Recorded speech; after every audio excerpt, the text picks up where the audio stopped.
Mikey and Rinne stay in. Oh yeah. Make some, what are those called? Fucking antlers? Those are called antlers. Hi guys, welcome to Mikey and Rinne Stay In. Ho ho ho, I'm Mikey. A Merry Christmas. I'm Corinne. This is episode 29, and it's our Christmas episode. If you're watching on YouTube, you can see we are wearing so much festive gear. Yes, it's true. I have a hat on, a trucker hat that's got reindeer having sex on it. Yeah. Mm-hmm. And then I've got a sweater on that you can fit a whole bottle of wine into. And you've done it. And I've done it. And I have a Christmas sweater, I wish you could see it better, where Santa is peeing Merry Christmas into the snow. Yeah. Yeah. He's just into it. Yeah. Jolly Saint Nick. Yeah, he's a prankster, that one. He is, oh my god, he's the prankster gangster. It's true. Yeah, good work. So we celebrate Christmas, yeah. And to do that this year, as every year, we're headed out to Buffalo, New York. We are. Tomorrow. Yeah. Tomorrow, as a matter of fact. Tonight is actually the solstice, so happy solstice to you all. Yeah. It's really dark. I know. Feels like it's been dark all day. This morning, we wake up in the 7-ish range. When you woke up at like 6:30, I woke up at 7 something. And it's just so goddamn dark. Yes. I don't mind it getting dark early in the evening.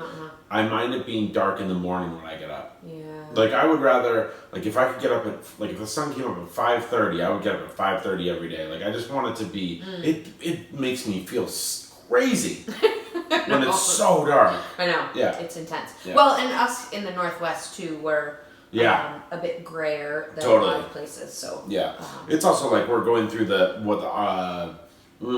Pineapple Express right now, which is producing the atmospheric river. I had never heard that term before. What the fuck is that all about? I know.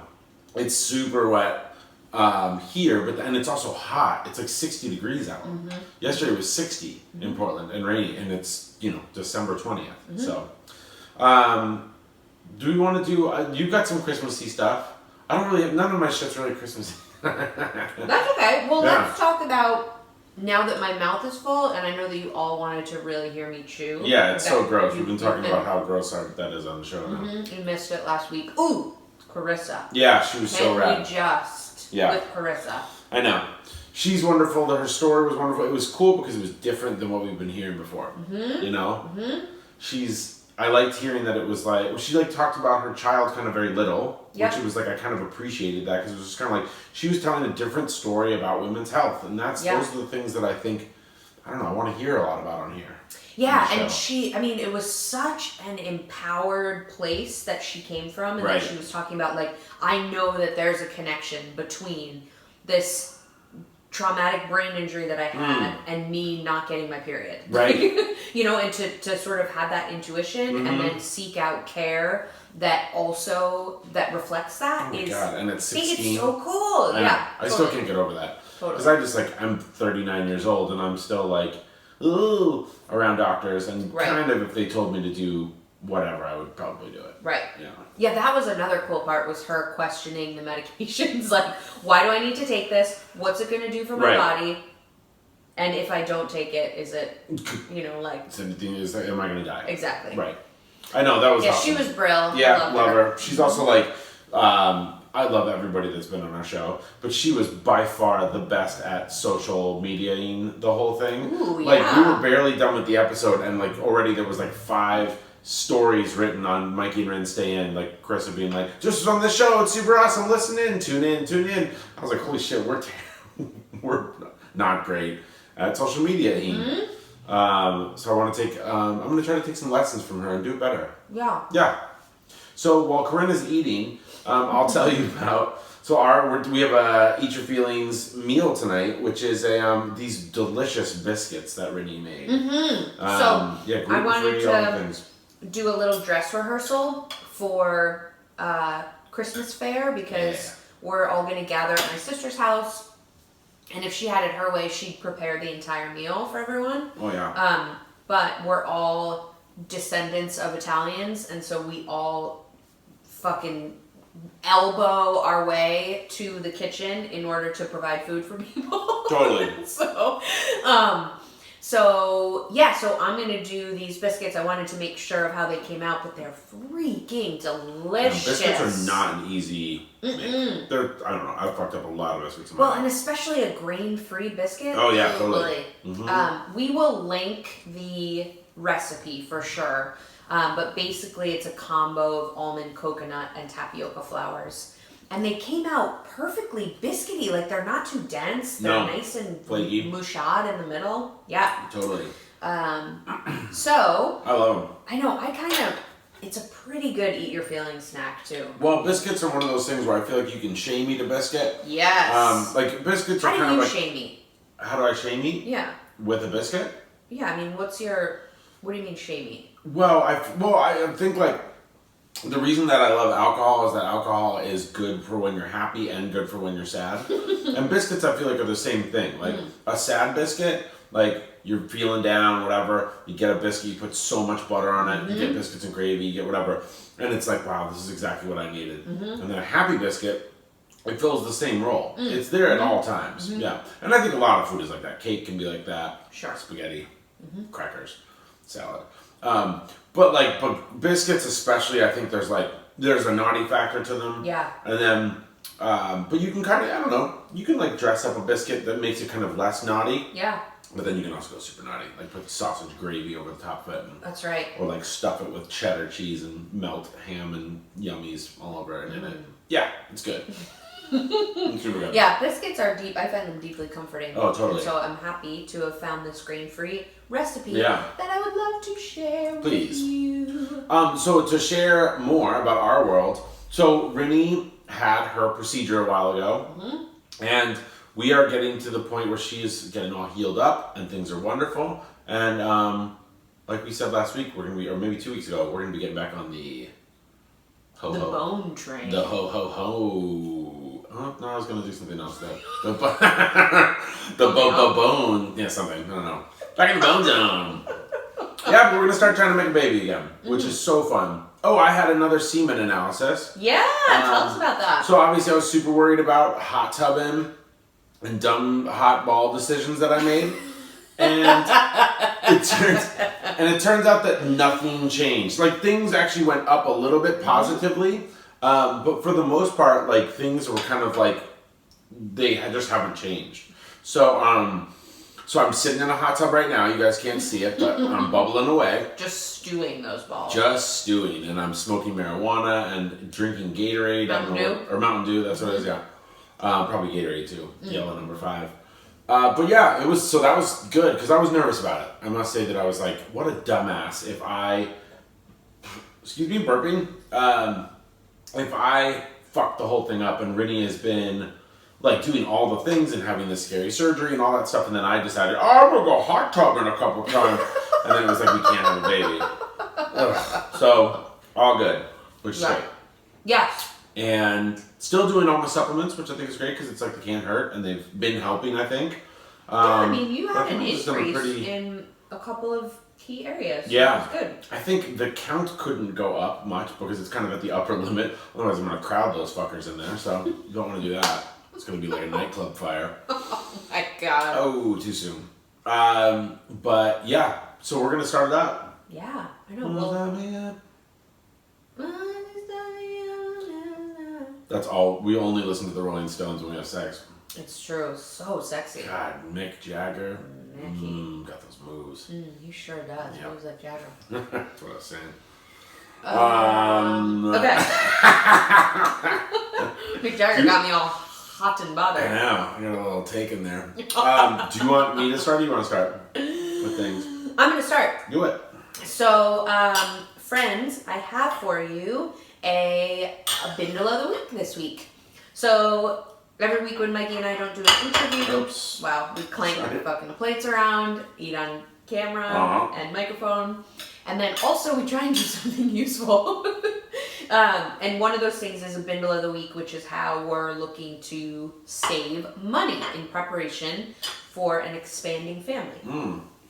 And so one thing I like to do during the winter months is to take elderberry, sort of on a regular-ish basis. I work with kids. I see a lot of kids that come in with upper respiratory illnesses. A lot of times they're sick while they're in my office. And so I gotta keep that immune system strong, baby. Real. Kids are pretty sick. Yeah, they're little petri dishes. Yeah, they're just little disease factories. So one of the ways I like to do that is with elderberry. Elderberry is a really, really incredible immune tonic. And something that you can sort of take all season long. Yeah. And it's fucking expensive. Crazy expensive, yeah. It's so expensive. And they add a bunch of other stuff into it. I'm just like, give me elderberry. Right. So I have made my own elderberry syrup, which I'm going to get out of the fridge for those of you listening with your eyes, Tell me to go get so that you can see. Yeah. See the amount of elderberry syrup that I've made. Some of which we will be gifting because, I just made a shit ton of it. But it's super, super easy to do. You just have to procure the dried elderberries, organic if possible. We happen to have, because we live in Portland, and Portland is amazing, we have a little...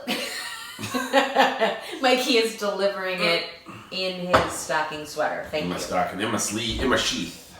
So, this right here is just about 4 cups. Right. And you take about a tablespoon a day. Totally. And the jar that we'll get is 2 ounces, and I think it's $26 or something. Insane. Yeah. And so this was, how many? 7.5 ounces of elderberries, which cost $30. Yeah. This will, if we used this whole thing, it would last us 4 years. Right, probably. totally. Can we freeze it? Oh, that's a good question. I don't know what that does to the kind of like volatile oils and that's stuff. Interesting, yeah. Yeah. I know. It's super good. I mean, and it's legitimately delicious. Like, I would use this in a cocktail or like over like ice cream or something like that. I don't know if how that defeats the purpose of it, but it's so good. Yeah, so basically we'll link to that recipe. Yeah, totally. Or to that, It's Mountain Rose Herbs is a really nice place that you can order dried elderberries from if you don't have an herbal apothecary like right down the street. Oh my god. If you don't live in Portland. It's basically boil, steep, strain, and then you want to add, I added local raw honey to this, which also has its own immune benefits. But this is something so nice to keep in your house if you're a family with kiddos. Kiddos can absolutely take this safely. Depending on their size, probably about a teaspoon a day for them. It's legit too. I mean, I've definitely had a couple like woke up with like sore throaty gland stuff and sniffly high, like heart and head, and taken some of this and dodged it. Yeah, it's rad. You can continue to take it while you're sick too, which is pretty nice. Oh yeah. I like it better than echinacea. I find it just works better for me. Yeah, echinacea, I don't know. It's like I feel like I would take a bunch of it and it was dried in the pill form or whatever. It didn't feel like it was like as active. Yeah. Yeah. I love this stuff. So that's my bindle. We'll link you to bindle. Make it yourself. It's super, super easy. Don't be scared of making your own tinctures at home. Oh yeah, no, it was like making tea. And then you get to squeeze it out through like a cheesecloth, like. Oh, it's so fun. Like twisting nuts. Yes. Like a nutsack, but. A nutsack. Yeah. Correct. For making nut milk. Correct. Yeah, alternative milk. I wasn't talking about anything else. Perverts. Don't be a pervert. Don't be a pervert. Do be a pervert. So if you are a pervert, then you should listen to our show. And if you listen to our show, you might just be a pervert.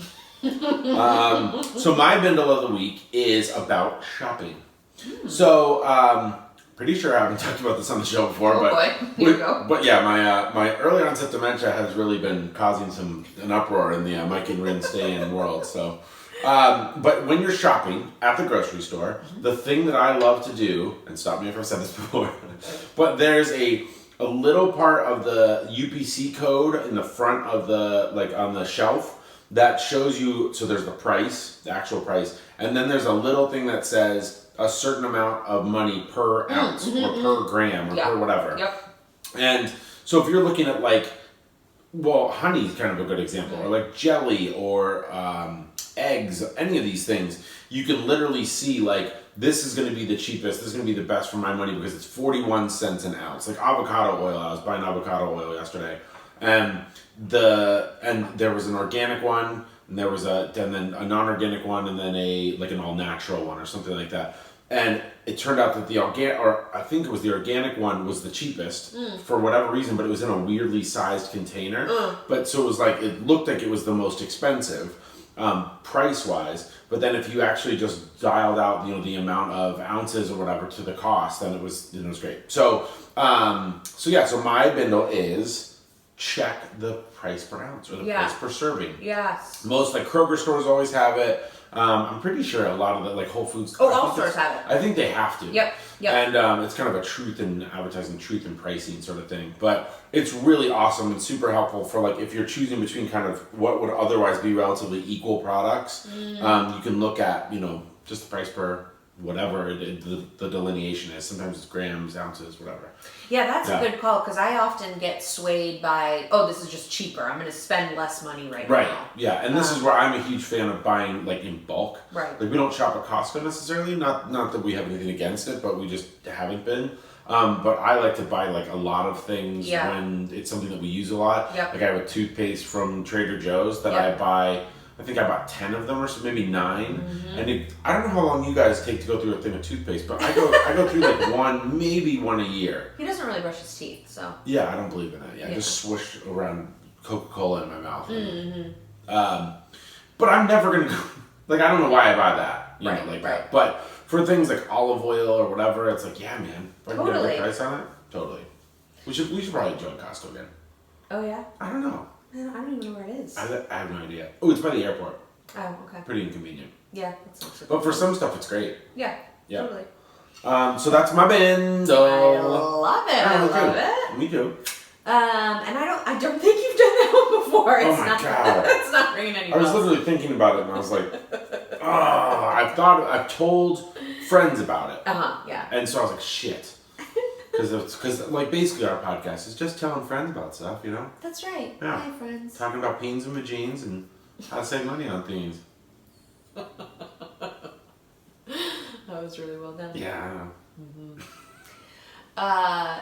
So I am going to transition to something else that we like to talk about on the show, which we call a pro tip. Not necessarily because we're pros, but because sometimes they're acupuncture related, which I am a professional at. Yeah. Sometimes they're food related, which Mikey is a professional at. Yeah. And sometimes, they're just like life pro shit. I like it, yeah. So this one for me this week is in thinking about the holiday season. Whatever you celebrate and however you do celebrate it, I know that a lot of you will be around family, and hopefully that's a pleasant experience for you. Mikey and I are really lucky to have families that we like to be around. True. So I hope that's true for you. And I was actually, this pro tip is coming from a podcast that I was listening to, Mastering Your Fertility, which is actually my naturopath's podcast. Oh, yeah. If you are on your fertility journey, I highly recommend you check it out. They're interviewing a bunch of really cool and interesting people in the fertility world. And so they were just talking about the holiday season and how it can be tricky if you are having a challenge getting pregnant. And so, I thought about that in that I'm on a pretty kind of restricted diet right now, really trying to decrease inflammation in the body. The holidays are not the best time to do that, obviously, especially in an Italian-American family. So my pro tip is if you maybe there's someone in your life that you're curious if they're going to have a baby ever, or you're curious if they are trying to have a baby, or you're curious why they're doing that weird diet thing that they're doing, to be gentle, and also to maybe just be a little more sensitive, because I think, and I did this before I knew that we were having fertility struggles. I think that I was really quick to ask people like, oh, are you going to have kids? Are you going to have babies? Right. Without really knowing and appreciating that everybody's journey there is different. And even if it's not infertility, even if it's just we don't want to have a kid because we don't have enough money to have a kid, or we don't want to have a kid because we're working our dicks off and we can't. And so, or we just don't want to have a kid. Or we just don't want to have a kid. Right. And that's, all of those are completely valid answers. Yeah. But yeah, I just think if you are curious, to be ready for people's answers. And the answer might be, I just found out I can't have kids. Or I've been trying to have a kid for 2 years. Yeah. Or I have polyps. Or I have, endometriosis. Yeah. And maybe people don't want to share those stories, and to be okay with that too. And also if people are doing interesting diet things and you really are curious, to just be that, to be curious, to not maybe hold your judgment, and to know that for some people, doing a specialized diet is the difference between them being healthy and them not being able to get out of bed. That's not the case for me necessarily, but but to know that there's a link there. There's lots of people that are struggling with autoimmune. There's lots of people that are struggling with infertility. Mikey and I are 1 in 8. Yeah. Right? Yeah. 1 in 8 couples is dealing with infertility challenges. Yeah. Well, and so I think the reserve judgment about the diet thing is really interesting too, because it could be that this person is like, the fact that they're not eating whatever it might be might just be the switch that their body needs to get pregnant. That's exactly right. And I just think what I think is so interesting is that when people get married, I think there's this kind of social view, and it's maybe old school, but whatever. But I think there's this kind of idea that it's then their bodies and their life becomes everybody else's business. Like the second we got married, people started asking us just totally apropos of nothing before we got married. Like, when are you going to have kids? And And I just think, don't. It's the most personal question you could ask somebody. Yeah. It's totally up to people, and if they want to volunteer the information, great, but you don't know what their story is. That's and I think the amount of pain that you could be stepping into, the amount of just all those different things, don't. Yeah. And I know that people are probably coming from a good place. Some people aren't. I think there's a lot of judgy fucks out there that, that like there was a lot of, I might have said this on the show before, but we had at least 10 people ask me, say, when are you going to have kids? And I said, I don't think we're going to. And they were like, well, then why did you get married? Right. And that to me is, I don't know, I just don't even get it. I don't even know how to answer that question. It's like, fuck you in so many ways. Yeah. And I know that most people aren't coming from that place, but I just think it's like, just know that you're stepping on this really sensitive soil. Yeah. And it's not easy for everybody, and it's not an easy choice for everybody. And don't be a dick. Yeah. Well, and Mikey and I really started this podcast. I don't think that, there's a lot of people that would not air the laundry that we do. Oh, sure, totally. Probably shouldn't. But we really wanted to come to this podcast with the intention of at least shining some light on miscarriage and infertility and sort of women's health journeys in general. But that's not, that not everyone wants to share their story. Of course, right? And it's, and our story like has some painful bumps in it and stuff. There was this other podcast that we were kind of like looking at, we were maybe going to be on it. And the woman kind of asked this series of questions, and she was like, I'd like you to frame your answer kind of like this. And one of it was like, one of the questions was like, what was your health journey, or what was your, how's your infertility journey been? And she was like, this is what my answer might look like. And she told in that synopsis her whole infertility journey. It was fucking insane. Yeah. It was like 7 miscarriages. Yeah. 6 or 7 failed IVF attempts, stillborn, like all these, and I was just like, oh my God.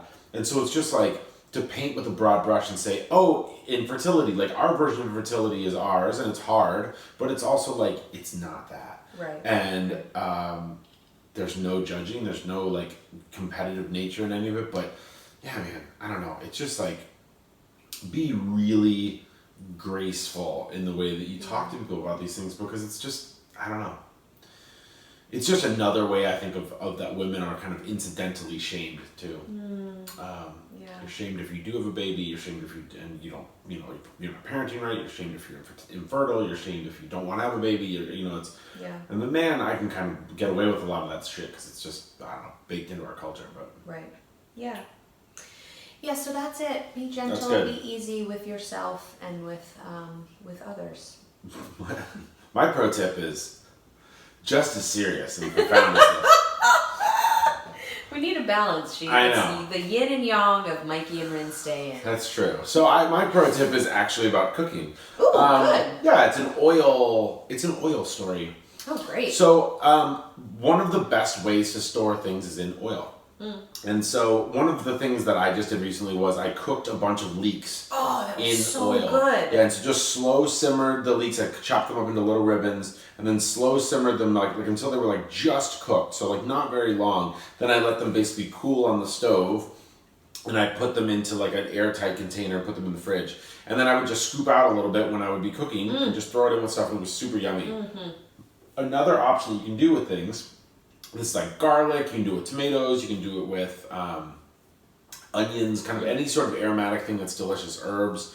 But you can also just like give it a quick steep or a quick simmer in warm or hot water or hot oil. And then you can strain off the oil and just use that separately. So it'll be like roasted garlic infused oil. Yum. And then you can blend up the roasted garlic cloves that you had in there and use that as like a spread or something like that.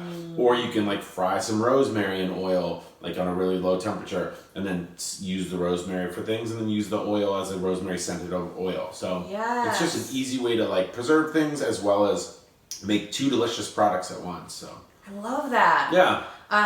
And I will just add to that, choose your oils wisely. Oh, sure, yeah. So, really thinking about lessening the vegetable oil load in your life. Oh, totally. I use olive oil usually. That's probably olive not. Oil. I don't know. Olive oil. Some dicks are like, ooh, the second you heat olive oil, it's like all the nutritional benefits are gone. I don't know. To me, it's like you could be using fryer oil from McDonald's. So it's just use an oil that you want to eat like with a lot of different things. And I think olive oil, a nice olive oil, is great for that. And Italians have been doing like totally. curing things. Of course. Yeah. I think it's more the like people say don't heat up your pan with the olive oil already in it because the heating process. But I don't know if we're like really Yeah, I'm talking more about staying away from things like canola oil. Sure, totally. And your sunflowers and things like that. Right, good idea. Yeah, really looking more towards olive oil, avocado oil, things of that nature. Those are super good. Yeah, totally. That's great. I know, you're welcome. I did love those leeks that they're delicious. And it just keeps, like, if you see something that's getting a little wilty soon in your fridge. Yeah, such a good way to keep it. It's like suspended animation. Yeah, you poach it in the oil, it'll stick around forever. It's awesome. Yeah. Do you have anything else? I don't. Okay. I have a little bit of a rant. Ooh, let's hear your rant. So I sometimes every other week or so, I will do a fuck you to the South or a kind of how different states are fucking up. But this week, I want to talk about liberals. We're going into 2020 and things matter and our president has been impeached, which is not going to he's not going to be removed from office. He's probably, he's going to be able to, he's fucking bulletproof and his fans don't give a shit about any of this and they think it's all witch hunt. And so we need to really come armed for this. And our candidates, they're not all perfect. I don't think any of them are perfect. And it's amazing to me that like when you're running against someone like Trump, that we don't have someone that we can feel like confident that will beat him. But that's the nature of our world right now. And the thing that I've been having major issues with is kind of the liberal Goldilocks syndrome that they're going through. And it's in testing all of the candidates and the purity tests that they've been talking about, and all the different candidates, maybe they're to this or that or to that, and like the one that's like Mayor Pete and him going to the wine cave thing that he was talking to donors in this billionaire's wine cave, and everybody's just a fucking mess about it, that this is totally disqualifies him, and he's now in the pockets of the billionaires. And I don't think that Mayor Pete is the perfect candidate, but he's a pretty good candidate, and he's right on a lot of issues. He's a little too middle of the road for me, but he also, I think, could probably get a lot of good things done. But the fact that everybody is pearl clutching so hard, and we have to and he is not, maybe not going to make it through this thing. And if you're telling me that Bernie and Elizabeth Warren have not been talking to very wealthy people, maybe it's not in a wine cave, but it's somewhere else. If you tell me they haven't been doing it, you're fucking kidding yourself. Right. So I just think that we need to get behind more things than we are against. And we're going to hand wring and judge the people within our party. We're going to do that all the way to a Trump second term. Yeah. And we'll deserve it. Right. So and Trump is going to continue to stack courts. Sure, of course. In a way where immigration, women's reproductive rights, climate, all of these things that are massively important issues are fucked. The most important. And RBG is not going to make it through a second term. Right. Just let's be real about this. She's holding the fuck on, and good for her. But if he gets another Supreme Court seat, that's going to happen. If it comes to people like Leonard Leo, the Federalist Society, and the people that got Kavanaugh in, and everybody, that's going to happen in the second term. So we have to get behind whoever the candidate is. If I hear about people not voting, I will, and I promise, I will punch you and then not talk to you ever again. Fuck you if you don't vote. Yeah. And if you vote third party, I'm going to slap you and then never talk to you again. Just vote for whoever our person is. We need numbers, and we need people to get out and vote. If you're in a state that isn't awesome like Oregon and reliably blue and also has motor voter and everybody gets the mail-in ballot, go and talk to people about whether or not they're actually registered to vote. Write postcards for voters, is that what it is? Join Stacey Abrams' group that's going to be getting out, people to the 20 battleground states where there's voter suppression happening. Trump's peeps don't give a shit. They're going to do a lot of voter suppression. They're going to try to do everything they can to cheat to win. So yeah, that's my thing. Stop being a fucking coward about it and stand for something, and get out. Yeah. Talk about it. Good rant, dude. You're welcome. I love you so much. Hey, I love you too. Shall we pack for our trip? Why don't we? Okay, sir. Okay, happy Christmas Kwanzaa. Oh, love it. Yeah. We're going to take next week off. Because we're going to be with our family. Correct. And we're going to be celebrating Jesus. That's right. His birth, his ascension in April with Easter eggs. But this round, it'll just be his birth from his mom, who still a virgin. Not penetrated. That's right. No. That's right. Don't be dirty, bitch. Oh, God. Keep it clean. The original slut shaming. That's right. Yeah. That's Mary Magdalene, you're my homie, and I think you're a redhead, so gotcha. So we'll be back in the new year, 2020. Yes! 2020 feels good. I like the aesthetics of 2020. Oh, yeah, it looks good. Yeah. Yeah, it looks really nice. I know. There's it's also going to make for really good glasses, New Year's Eve glasses. Ooh, like those 2021s, because they'll be able to look through the O's. That's right. Zeros. Should wear those on the plane on the way home. Yeah, definitely. And it's the year of the rat, I believe. Oh, yeah, I love rats. Delicious. Okay. I love you guys. Yes. If you have some time over the holidays, shoot talk to us. Yeah. Give us a little shout out. Yeah, and send us your pictures of what you're doing while you're staying in. There's going to be a lot of jammy time for Mikey and Rinne. Correct. Lots of sweatpants time. Yeah, lots of fat sweatpants time. We're going to be in Buffalo, New York, so we're going to be eating, drinking, and staying out of the cold. So send us pictures of how you guys are staying in. Insta us. Yeah. Mikey and Rinne stay in on Instagram, at Mikey and Rinne on Twitter.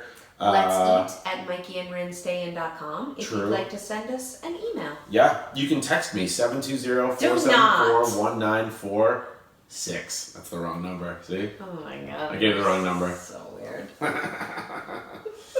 Or is it the right number? You'll never know. That's our show. Yeah. Thank you. Ollie, what do you we think? love you. We love Hope you have a really fantastic end to the year and a brilliant start to the new year. Amen.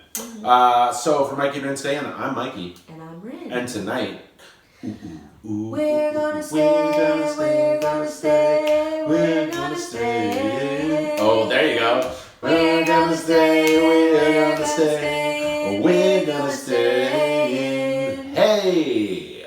Love you guys. Ho ho ho's.